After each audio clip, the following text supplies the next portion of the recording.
4th, November 5th, write these down, November 4th, 5th, these are tentative.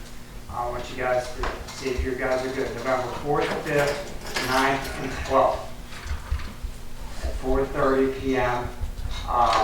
We will hold budget hearings. We'll do like 2-2, 3-2, or we'll have 3 meetings with 2 department heads and one day with 3 department heads, and we'll be able to cover them all.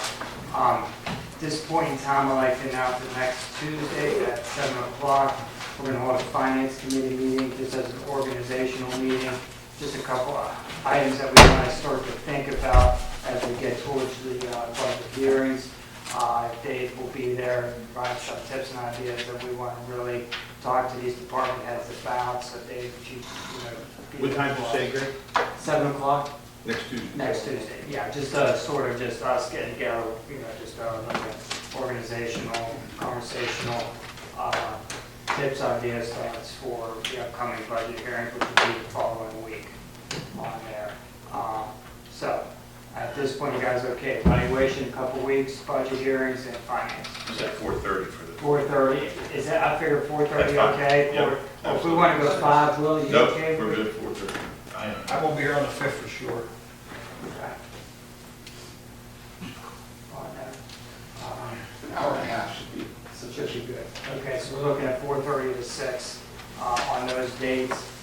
Will get back to you on that thing on there, see where we're at. And then next Tuesday, the 27th, everybody okay with that? Okay, all right. And then prior to my leaving, at that point, once I leave York, we'll take over, and Angie and 2 other members of the committee to go over. Bob Baird is ill this evening, so he will not be here. The system modernization program discussion will be tabled until the next utilities meeting, but the rest of the agenda will be addressed this evening. One important item will be the last item, talks about aggregation, and that's something that would have to go in front of the voters. It's an important thing, it's a good thing for the city. Tim will go over that, and I feel like it's an important item that we should hopefully council decides to bring forward next year. And lastly, before I go, I'd like to, we've got our new utilities billing director here, and I'd like to have Dave introduce Lisa Knight, who I've already done, but just talk about Lisa and maybe have her stand up and welcome herself here. So Lisa, congratulations on the position. And Dave. Sure. I'd like to introduce Lisa Knight. She was recently hired as our billing manager. First day was yesterday. Lisa comes to us from Huntington Bank, was a branch manager. When she left Huntington Bank, Lisa also holds a degree from Franciscan University. Well, excited to be here. Like I said, I came from Huntington Bank. I was there for 17 years, had many years as in the manager's role, and I'm excited to be here and ready to get rolling.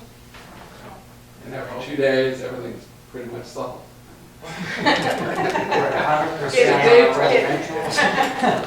No, I would just add that Lisa comes to us with great credentials. Yeah, I think, and I have often said in the past, I think creating the utility billing manager position was really a great move and a very good move, an effective move by council. And Lindsay Mott started us off, took us to a good position, and looking forward to see where Lisa will then lead us into the future and build on what Lindsay did over there. So we're very excited, and we appreciate council's support for her. Great. Well, welcome aboard, Lisa. The ground running. There's a lot of work to do. Okay. All right, guys. I'm going to take off, and Mark, gavel's yours, not Frank. I'll speed her up. He's saying I'm a little bit slow on meetings. Okay, let's get this meeting open. Call to order, roll call. Where did that? Yep. One number 3. Number 3, water system, improvement plan, water line replacement, hydrant replacement, system evaluation. Tim, is that you? I don't see, Yeah. Chuck, you were Chuck. Doc, I will, or Councilman DiLoretto, Call me I on. will ask Director Chuck Murphy to present item number 3. He did provide an email that went out, talked about hydrants and water lines and system evaluation plans. You should all have a copy of that, a hard copy that was handed out. But Chuck, if you could take item number 3 and run with it, I'd appreciate it. Real fast. Water line replacement, essentially what we have is Loretta Drive is 100% complete. Original cost $546,000, final cost $534,000. Aberdeen, East and West Carlton, and a portion of Brighton Road, plans are 60% complete. We may need to break this project up into phases depending upon final cost when it's all said and done. Marina water line, plans are 90% complete. And that's where we're at with our water line replacement project. Moving on to hydrant replacement and hydrant flushing discoloration issues.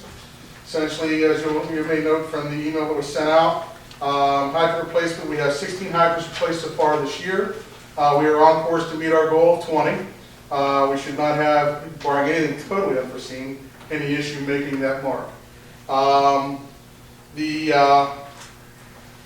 Looking also down to the hydrant flushing discoloration issue, we are preparing to flush lines in the city.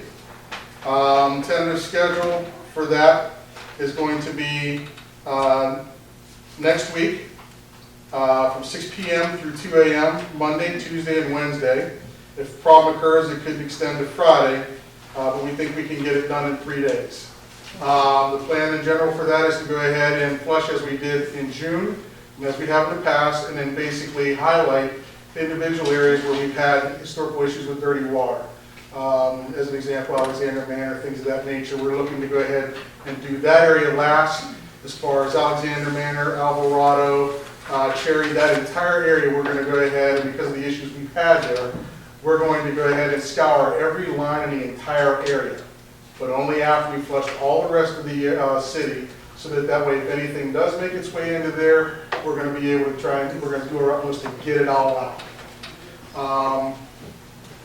Then looking at the system evaluation plan, as you just noted here, the engineers are finalizing their report. We expect to have the final report in, I believe, November. Double checking my notes here. Too many notes, apologize folks. There you go. Formal draft by November 16th according to our consultants. And we should have the rough draft at our next progress meeting in October with our consultants. And then moving on to... Our next meeting's in November. No, I'm talking about as far as between ourselves and the consultants. We're going to have progress meetings with them regarding that project. Sorry. So that's where we're at with the system evaluation plan. And essentially that's item number 3, looking to item number 5 we already covered as far as the water line breaks. And street openings and repairs and restorations. We had a slight uptick in water line breaks, about 10 I do believe if I remember right, since the last time we met. And essentially we're keeping pace with restoration. So we're not getting way behind. We do have some yards we're going to have to deal with. We are now getting into that time of year where you're not simply able to grow grass. So the thing is we're going to have to go ahead and carry some of this stuff into spring. We'll go ahead and fill it in just like we did last year. Raise it up a little bit, let it settle, come back and finish it off so it looks good when we get all said and done with the project. Apart from that, any questions? Yeah. Alexander Manor East. Yes. I was just there today. Mm-hmm. What are you gonna do with Mr. Young? As far as Mr. Young, we went ahead and sent out the surveys. Okay. Basically sent surveys to all 80, I think 80 or 81 homes on Alexander Manor Avenue East and West. To determine who all has dirty water issues. Forbidden, As which far as- you have the meter in his home, and you're gonna put it down the street, correct? Correct. We actually were not able to go ahead and contact Father Gregory, we intended to go ahead and put it. Even though I've got a cell number, for whatever reason, haven't been able to get in, even though we've left messages. That said, we went ahead and put it into another residence home. And essentially, that was, I think, yesterday, if I remember correctly. And essentially, what we were looking to do is compare the young residents with the other residents where there's no reported problems or issues and no fillers in place. So this isn't a situation where everybody on the entire Alexander Manor area has this problem. So far, and I haven't seen the latest updates, we've got about, I think, 20 or 30, well 30 I think, surveys back, roughly. I know the last time I'd seen them, we only had around 20, I think is what it was, and out of that 20 that had responded, there was 11 who reported some type of an issue. Right. Some went ahead and went back 6 months, some went back 1.5 years, so there is some variance to that. We are looking and evaluating, starting to evaluate those surveys, we actually have been, and then we just gathered some of the data off the meter off the Young home, based on when they had complaints to see when the spikes were occurring, whether it correlated with the activities at the filtration plant, and we have yet to see any sound data that says the filtration plant is causing any issues. It's not really timing out well with pumps turning off and on. That said, we know that one of the things we were looking at in terms of the timing of things is, I do believe it was September 3rd or September 8th, 2013, the West End Water Tower was taken offline. When that occurred, we had a massive increase in breaks, as indicated by the list you guys get every time we have this meeting. And when that, it all correlated perfectly with that, immediately after. That said, larger number of breaks, you're going to go ahead and get a little bit more into the lines, and then that combined with the fact that prior administrations didn't want to go ahead and pay the overtime required to go ahead and flush all these lines, resulted in, for a really long period of time, as stated in prior meetings, it's going to take time to get all that out, as I stated in prior meetings. So I also do want to note that we had the longest span for the young residents, as stated in the last meeting we had here, where they didn't have an issue. And then here, recently, even between, I do believe, the 6th of October and the 18th of October, which is 12 days, again, no dirty water issues in that span. So we're making some progress here. Again, it's just going to take a little bit of time. With the young residents, we also went ahead and excavated their service line, as you may have noted. I did, saw the leak. And just to see exactly what we had there, one way or the other, we did find that it comes out on the top, but then it nosedives down and then has a belly in it. That can trap some sediment that might be coming in from other areas, and we can explain why they get it more frequently and basically at a worse duration. But it goes to the left, it doesn't go to the right, okay? Right. Young's up to the right, it goes to the left to the David DeFallo home. Right, but we went ahead and actually verified that by going You still ahead. haven't found his water, you ever found his shower? As far as, you actually have the cork exposed. I saw it, I saw it, it's leaking. Right. And I that, guess and we that must cork, and what it is, we shut off that cork, Right. and the Fallow home still had water, the young residents did not. That's how we definitely know that that's theirs. Okay. Now, is he responsible for this, or he has Buckmaster? Buckmaster. Buckmaster has been to the home, he called there while I was at the home. Is this Mr. Young's responsibility, or Anytime anyone has a service line leaking, it's the resident's responsibility according to it's the policy. main line? But the main line coming out is where you guys dug, where our people dug, and it's seeping right now. There's water coming out of that. The main line, as the water comes up, as you say, it nosedives to the left. Right. There's water coming out of there. Chris, were you talking about around the cork valve itself? I didn't go down inside the hole, but it's seeping. You can see it hasn't sprung a leak, so to speak, but the water's coming out. You can see it's wet down inside that hole Okay. that you have dug. When I was Now you're going to say, is this? He wants an answer, is what I'm trying to get from you tonight. Okay, it's the main line. Mhm. Now, I was told that the contractor cannot touch the main line. Is that true? As far as doing the main line, putting in a cork, I know that the plumber can. I know that the city also does on 3/4 inch, I do believe in below. I can't remember the exact size that we deal with. Okay. but I will go ahead and touch base with him, 'cause when I was on site, I didn't see any leakage. The only thing I saw was water from where we hydro excavated around that area. Meaning we took our Vector and then used the vacuum system He on told it me that. to go ahead and basically break up the dirt, suck it up out of it, so Right. it wouldn't do any damage to anything. So the thing is I'll go ahead and make another check on that to see Please. exactly what he's got there. Please. Okay. Because I went up there today and I talked to both him and his wife. Mhm. And what is the normal turbidity? What is the average turbidity? Because I know you have this pump on there. They said theirs was 2.8 today. What is the normal? Is it 0.8? Is it? As far as out in the distribution system in and of itself, we don't have meters anywhere. This is probably the first time that I know of that we have ever done such a thing as we're doing now. And this is taking readings and telling you Right. high turbidity, low turbidity. Do we have an average? We don't know what the average turbidity is. Not at this juncture. The only thing I've gone ahead and asked the guys to take, because you have to take a computer out there, fully download everything. We're going to do that at the end of the run. What I instructed Rocky Zener to do was to actually go ahead and look at the dates when Mrs. Young reported, which I asked her to continue to report when we're seeing these things, so we can help her address that, like, through flushing activities, whatever the case may be. But what we were doing is I wanted to find out, okay, when they had the issue on the 18th, exactly what was going on. Because what that thing's doing is it's taking readings, I believe, about every 5 minutes. You go ahead and you look at the number of readings, you'd be looking at reams upon reams of data. So what we wanted to do is focus on the areas where they're having the issue and say, okay, what is the spike, what is it? Now, we've gone ahead and seen, based on my conversation with Rocky earlier today, I think about a 0.8 or 0.9 on some of the smaller ones, where it's just slightly tinged, you maybe notice it slightly. And then he said that there was as high as a 4.0, I think, which would be something you would definitely see visually. But we don't know an average. We don't know. It could be different on Portland Boulevard It could as be opposed totally to Alexander Manor East. And it could be different on West.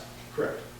And the thing is, you know, as far as things are concerned, it could go different from one area at a time to the next. So the problem is that's why I wanted to have that other meter in. We get another event, I want to go ahead and see what the difference is between the two, because the same main should not give two different results, period. Right. I understand that. That's where I'm going with this, so. Yeah.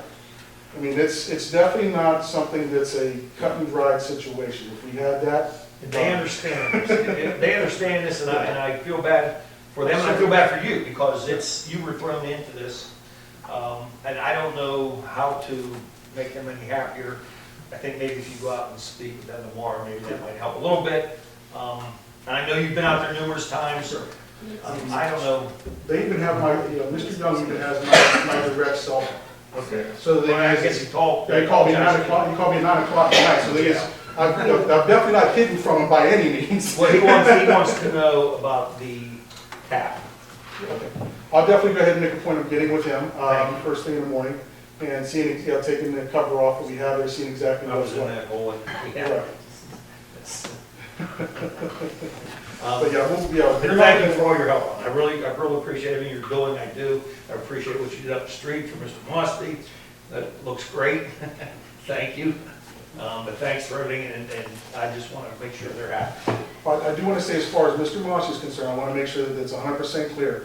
I did not do that for Mr. Mossy and Mr. Mossy alone. I did it for the good of the entire neighborhood, including the folks down around Hollywood Boulevard area that's gotten sewage in their basement, things of that nature from sewer backups caused by massive amounts of rain. So the thing is we have low-hanging fruit. It helps us with the EPA as far as what weather issues and what we treat at the plant. So there's a lot of good for a lot of people. You remember before that, 2 years prior to that, you and I were over at Mrs. Smith's house with the same problem. So, okay. All right, Chuck, thank you very much. I appreciate that. You know, just as I told Mr. Young, we're going to stay on top of this. We're not going to let it lie. Okay. Okay, and as I told him, this is a situation where I firmly believe there are multiple issues taking place. And essentially, until we go ahead and get them all knocked off, It's baffling. it's going to take a little bit. Yeah. And she's saying, like you said now, that makes sense with the water issue that happened out at the water tower in Mhm. September. She said it was exactly about 2 years, she said. Exactly. Now you're bringing up September 3rd, 2013, and I'm thinking, this is the event she's talking about. Right. So, okay, that might help if you bring that up to her also. No, I did. Okay, I actually told her, her and Mr. Young that, Okay. and essentially, what it comes down to is we're looking at the low-hanging fruit again first, working for the least, Easiest. and lowest cost Solutions, solutions first, so that way we're not spending, going for this massive thing that you don't really need. Right. We've made progress, there's been some improvement, but it's just not where it still needs to be yet. okay? That's abundantly clear, and we're not gonna let go until it's done. Okay, thank you. One way to, the thing is we may end up having to ultimately, go ahead and, have to get a modeling of our distribution system, done by an engineer to go ahead and actually see exactly what's going on and how the west end tower coming off, the system may have impacted that area and, what role it may or may not have played. But that's why I don't want to go ahead and jump into that until we go ahead and flush that entire. And that's what I have to written down, and they'll be last, and I'm gonna tell them that also. Right. All right, thank you, Chuck, I appreciate that, I really do.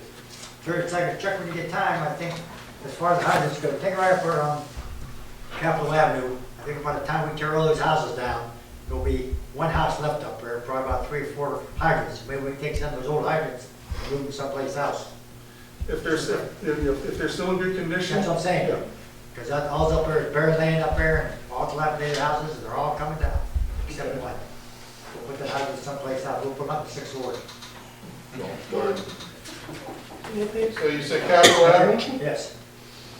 Okay. Yeah, if I can just quickly add, I think we all realized with main breaks and the line replacement, I mean, obviously we had customer service issues. I suppose those were the ones that we prioritized, but it quickly has become apparent over the last several months to that flushing of hydrants, discoloration of water.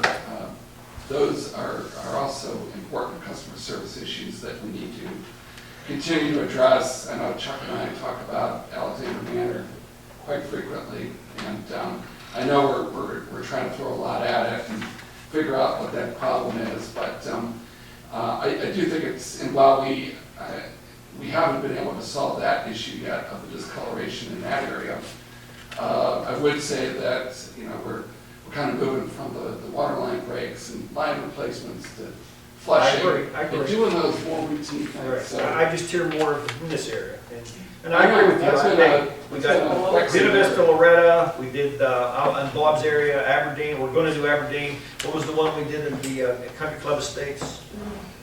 That one, yes, so I'm just saying, Scioto, thank you, Kenny. This one here is just we're gonna, yeah, we're gonna lingering, keep on that's that. all. I understand that, and I've told the people that also. I think with the report that Chuck put together, the water line breaks, we are down about 35%. It's interesting because, and I really want to thank Chuck for highlighting in blue some of the more recent frequency of main breaks this year. And, you look at East Carlton and Dryden, those are ones that are in our crosshairs. And we know that those, you just look at the number of breaks over the last 5 years, 5 or 6 years in those areas. And we just got to keep on going on getting those done. A couple of new ones showed up, but like, Dresden and there was another one. I guess that was one that kind of popped up that we hadn't seen in a while, so. There was actually I think 1 or 2 streets, at least one, totally new street that we never had a line break registered on it in the last 5 years. Yeah. So the thing is it's, you'll notice that, there's blank all the way across and then there's only one at the end. Hill Avenue, we Yeah. had 2, and we had no incidents. Yeah, so. It's just a sign of our aging infrastructure, and that's something we need to go ahead and keep At in least we mind. keep ahead of it, Yeah. I think we identify those early. If we continue on this trend, we should again we actually should be below 100 breaks for the year for the first time since 2011. So I hope I didn't jinx us there, but that it is a positive trend. But I do know Chuck and I are focused on the discoloration issue, and I'm confident we'll get that resolved. Okay, let's move on to the next one. Billing, water, and money. Dave, if you could kind of bring us up to speed on the replacement order. Our meter replacement project is kind of nearing the end here. According to the updated numbers, we're about 93% complete. So we've got about 470 left to change out. we had been talking with Neptune about having them wrap this up and do the shut-offs. The quote came in a little high, about $108,000, so we've been talking, going to try to get that number as small as possible and kind of reevaluate things, but at the moment, we're probably going to try to finish this up in-house. With this new meter system, there's a lot less reading that the meter readers have to do, and we're going to try to utilize that staff to help get this project finished up, and try to save on not paying that $100-some thousand in addition to Neptune. Might take us a little longer, but in the long run, it should save us a great deal of money for the water fund. Yeah, Anything? I come up with 94%, but I'll go with your number. Dave. Yeah, we're close. We're conservative. Okay. Yeah, we have about 470 customers, just haven't complied, right? They have not They yet. have not responded. That number continues to drop, but we're kind of at that point where, we do need to move forward with this connection. I think our notices would go out the week of the November 2nd. Right. And, Yeah, we're limited to, we can only, is it about 30? I'm sorry? We were talking about 30 a week we could do. As far as the number that we're talking here at this juncture, we're going to get a list compiled of what's out there and then basically take a look at them first, because we don't want to commit to a specific number in any span of time, because they could take you like 1 to 2 hours just to locate a curb box if there's no curb box there.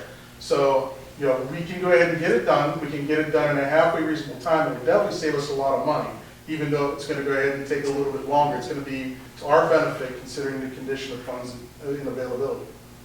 Yeah, and it's a situation where if we do it in-house or Neptune does it, we would go out, basically, we contacted you 3 times, 4 times, whatever the number is. We're here to disconnect, but we'd also have a meter in our hand. So we would be ready to change out that meter at the last possible moment. As I said, we could either do it in-house or Neptune. It's important with our water policy, though, that we would be able to recoup the shut-off costs on the residents. That was in our amended water policy. So, I think we'd rather, if we paid Neptune to go ahead and do it, they could do it a lot quicker.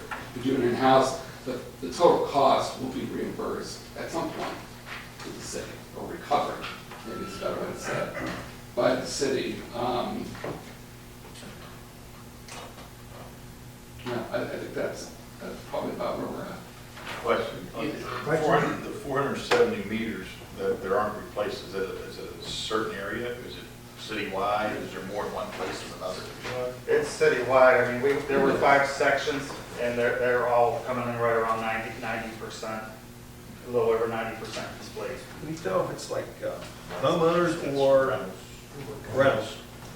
Yeah, I think we have that breakdown. Did you do that? Would we be able to get some names? Because I wouldn't be surprised if certain names would be popping up. That was the reason. Yeah, I think we could take a look at that. Sorry, I missed that. Okay. I suppose and they're all pretty even. It ranges from 89% to 93%, and this is a little bit old, so some of them have probably changed. Again, that number keeps going down, but probably I'd have to say Pleasant Heights, Steubenville, and Lincoln Avenue, Lincoln Heights area is probably where we have. I would say more. I don't know exactly what the number would be, but a percentage of that 470, that would be the significant portion. And that's active accounts. There are a lot of there are some vacant accounts throughout the city, and then when those accounts do come back online, These are active customers, been we'll notified. change those meters out Out of the spot. at a later date. Does the 470 that did not comply also include the ones that have the 3/4 inch line that we don't have the meters for? I'd have to check on that for sure.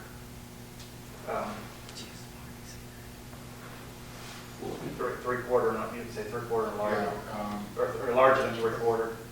I'm not sure. You're not sure if it includes it or not, because from my understanding, I believe there's about 90 accounts with 3/4. We don't have the proper meter, so that would reduce that number a bit. So they're 1 inch, you mean? Yeah, I'm sorry. Okay. Thank you. Any other questions? Delinquencies, okay. Louise and Paul, is there anything to say on the board, the review board, utility review board? Before we go that direction, I got a question on, we kind of passed up the delinquencies a little bit. Oh, sorry. Yeah, if I could, can I run through that real quick? Go ahead. The report that was passed out tonight, it gives you an idea of where our collection accounts stand. You can see right now, we have 154,000 roughly, that's 30 days past due. But to give you a little bit of feel, I mean, 154 seems like a lot, but I mean, the collection office brings in about $1 million a month, or $12 million a year, so 154 is about 15%, or 30 days past due. Once you get to the 60-day point, they're right around 8.7% or 87,000 past due, and then you can see there's a 90-day past due amount too, which all together we're showing about $382,000 in past due water bills. And then if you drop down to that next section, it talks about the penalties that have been billed this year. We've billed $184,735 in penalties. That's a penalty once you go beyond 30 days. And then last year we billed about $237,000 in penalties. We did file 49 liens this about a month ago, totaling $21,633. And then right now we're showing properties without water at 97. Those penalties, have we collected most of the money or a greater part of the money? What is it? Those penalties, have we collected the greater part of the money that's owed to us? They're still outstanding. Most of it's been collected. Most of it's correct. Yeah. Thanks.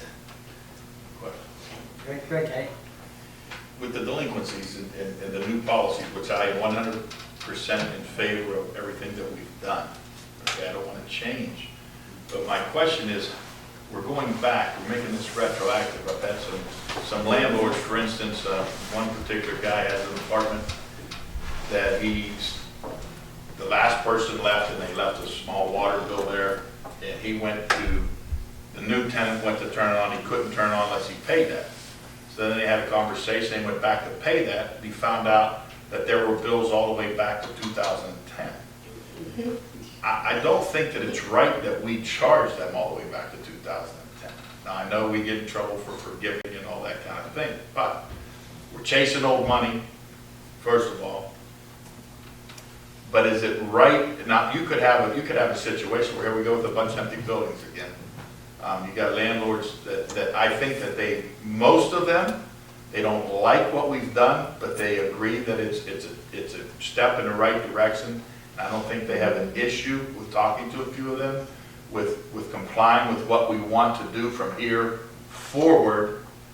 But how do we handle charging back is the question. You know what, if I can respond to that, that's a good point. I mean, like, I think it would be unfair for us that if there's a property out there that there was let's say there's 3 delinquencies on, but each time we had, turned it back on, and, now, like, I think what we should do is just only go back one delinquency, and I think we discussed this before.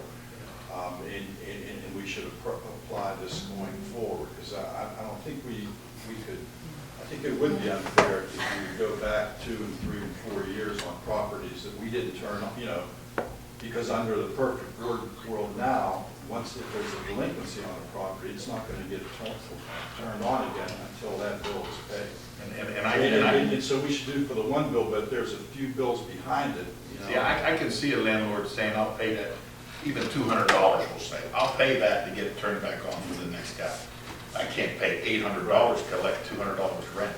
I think that would be. Like I said, I've discussed it and I've given Dave an opinion on it, and we've been talking about it, so going forward would be. So do we, Gary, then have to put another policy to handle that? No. And here's the second thing, every time we get this report, if we do decide that we're gonna go from who signed up right now or the last tenant that lived there, can we get the rest of that off the books so it doesn't look like it looks? You're talking 90 days past due, that 140,000, is that part of what I'm talking about? Does that go back to 2011, 2010? Well, that's active account, so Yeah. once we starts getting to that point, we get them shut off. So that number, you know, it looks a little higher than when you see that 87, but they're getting shut off, and then what's gonna happen, the way things are now, we're gonna have a lien going over to the county office. Nothing's gonna be going to collection like it used to. We're gonna shut it off, and then we're gonna file that lien as soon as we can. So what I'm talking about then, Gary and Dave both, that is a handleable and a reasonable request coming from, you know, we're in a situation with the landlords like right now, if we show a little bit of faith, maybe some of that goes away, I don't know. I'm not saying that they said that, but maybe, you know, that could help us. Question on that, because I got a call too, and same situation that Kenny brought up. So you're saying we're only going to go back one delinquency, that's what your opinion is, one? Right, like he had, David asked me before, and you know, because we just started studying this situation, because now it's popping up, because now we're going to start enforcing it. So when I looked at it, I just thought it would be fair that we would just go back once. Because if we were doing this all along, you know, that, you know, 3 delinquencies, the first delinquency and the third, we'd have never turned it on again until that delinquency was paid. We paid it, you know, we turned it on once, we turned it on twice, and sometimes 3 times. And now, you know, to say, well, wait a minute, we're not going to turn you on until all 3 are paid. It's sort of a confusing situation. Now, that being said too, if we follow that, this person has 4. Most recent was, I believe, 4 or 5 months ago, okay? So, okay, you have to pay that. But these last 3 tenants should still be held where they can't personally turn water on in the city. That's Right. But we won't hold the landlord to that. The property. Very good. Like I said, I've given him an opinion regarding that. Okay. But like I said, see, we're just getting into this now because we're just starting to enforce it, so we're going to have these little. Then my question again, would we have to pass new legislation so we could just put that in policy? Yeah, we're good. Put that in policy. Okay, thank you. And the other thing too is those landlords can always appeal that to a water delinquency board. But a lot of times, why some of them don't though, you know, because they got people ready to go in right now and you appeal it, now you gotta wait maybe 2 weeks, a month or so. So we're trying to. In some situations, you might have people living there without water until it gets taken. Yeah, right, exactly. And that would happen too. Willie, here's that. Is that right? This is more or less what Gary said a couple months ago about the bad tenants. Why couldn't we make that public record? These delinquent customers, put them out there to the landlords. Oh, I know. You have, Boy, and it's public record, correct? I mean, it's city provided water. It should be public record. Put these people out on notice, let them know, let the landlords know. Can we go that route? Are we doing that? I mean, see, and really, that's the big problem. Not all landlords, but we have a percentage of landlords. You would think that's the first question you ask them. Okay, you know, do you owe anybody anything? If a tenant would come to me and they owe water, I ain't gonna mess with them. Right? Go someone else will come along. Go to another water First system. thing you do is when you do a background, me anyway, I check the utility. I do the 3. Right. Let's start getting rid of these tenants. Let them go to other places. Amen. Get them out of Steubenville. why should the landlords keep on recycling? And I realized, and what happens, a lot of landlords have a lot of properties that they want to put somebody in there. So as soon as they get that deposit in the first month's rent, well, they're happy. They don't really. They got money coming in. Right. But again, I don't think You got that's a the flow of majority, I cash. think. Right, that's exactly. But there's some. But there's some. Gary, since we're talking about landlords, you want to briefly tell us about the withdrawal of the Jefferson County? Oh, yeah, all that was, they had a preliminary injunction to try to stop us from enforcing our water policy, but it's in their lawsuit, and they, for whatever reason, we had a little conference, they withdrew the preliminary injunction request, but that lawsuit will be heard probably sometime next year in regard to our ability to collect and about the liens. So that's coming up. Anyone else? Do you have anything to say on the review board, you're involved? Do you have anything to say on the review board? We had a meeting. We got 10 minutes. I think Dave's going to report on I that. thought we Yeah, we had a meeting with the review board 2 weeks ago. Last week. Yeah. Seems like longer than that, but and Gary and I and Dave and Lindsay Brent met with, and Chuck. Yes. Met with the utility review board, went over some of their suggested guidelines and policy changes, and can you summarize where we're at? I think we were able to answer. Paul and Louise are here. Just everything that came up, and it really was a productive meeting to kind of communicate what they're seeing, and what our needs are, and right now I think we're working on a few technology-related issues to help communications a little bit, but other than that, I think we've did get to the bottom of a lot of the issues that came up. If there's anything you guys want to add, or? I think the biggest thing was the technology, getting the word out. Yeah, and then we've had asked to kind of put together a checklist that, for the people coming from these hearings to, bring some additional documents to help them out with the hearings. Yeah, I think the one item,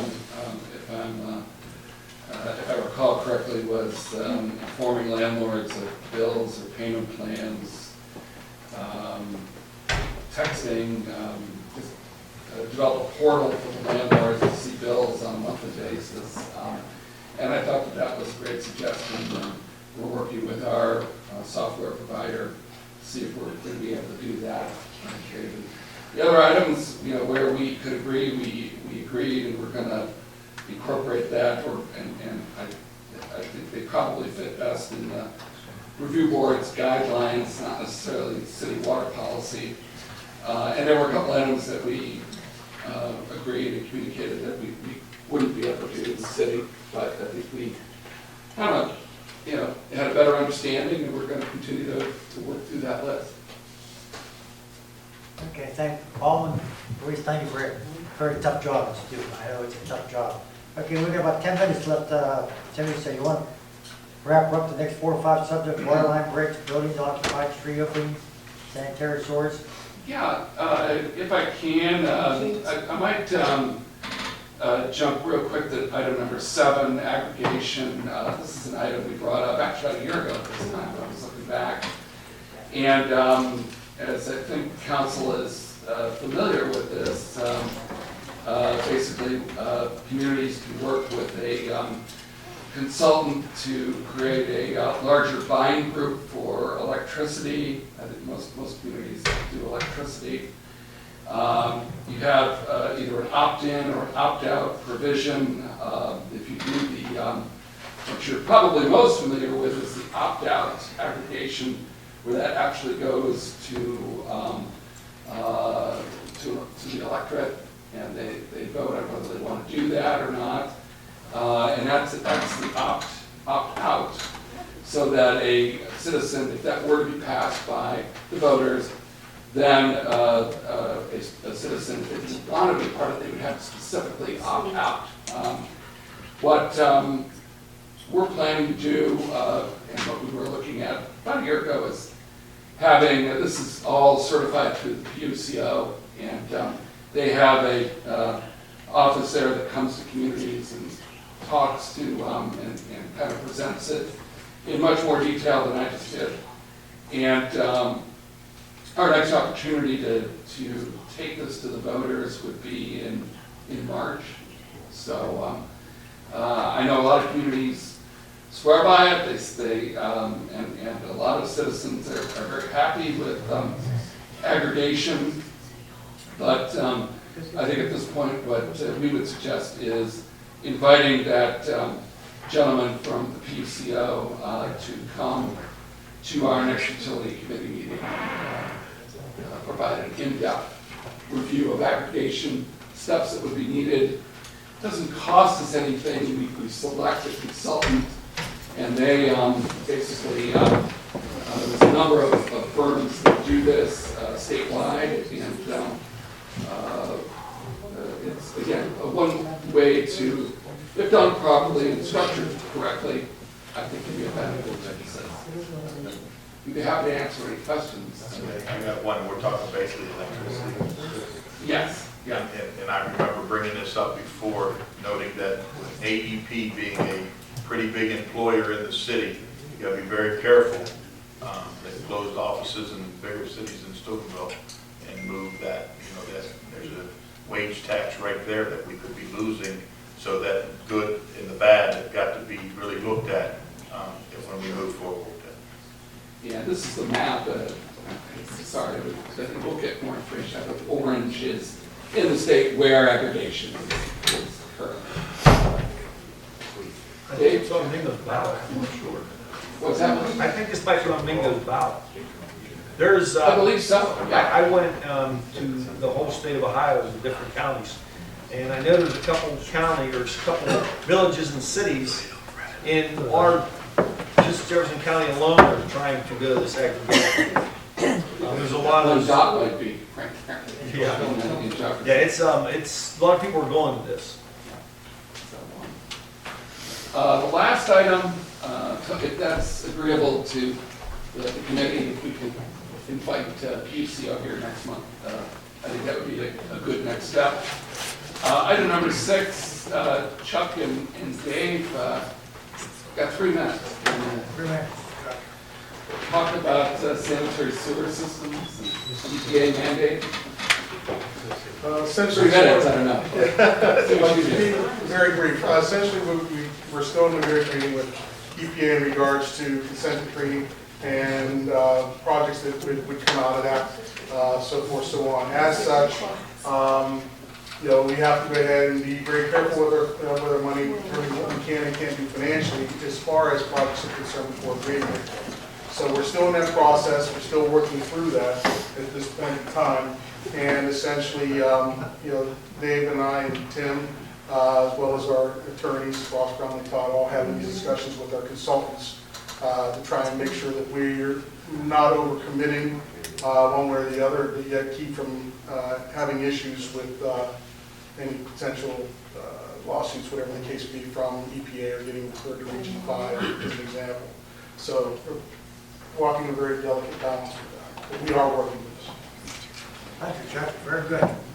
Okay, I got one final statement. Tim, I think I mentioned, you mentioned too, and we'll finish up, about if someone owns a property and they're being charged both for their garbage and their water, well, they're turning everything off. I would like to see them just don't charge for the garbage, but charge them for the water. We need the water running. I guess the policy is you gotta pay for both of them. I like to see it separated. The garbage is no problem, but we're in the black, charging for the water. They will only pay the water.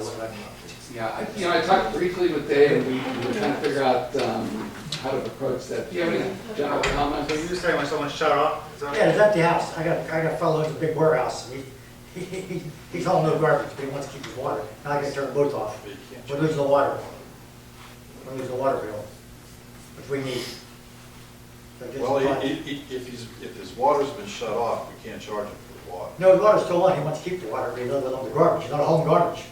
He's not hauling any garbage. You lost me now. So what is it? He owns a big building. Building, He's being charged for the garbage and the water. okay. He's not hauling garbage, but he's being charged for it. He's being charged $20 to $30 a month, but he's not hauling garbage, and he wants to keep the water. So I want the water bill, that's just something to throw around. Okay. We'll do it. Anything else, final up? If not, we'll adjourn this meeting, and Mayor's going to have a couple minutes, I'll hurry up the rest of it, so we're ready. You need a second to the adjournment. Second. Utility, good job. All in favor? Aye.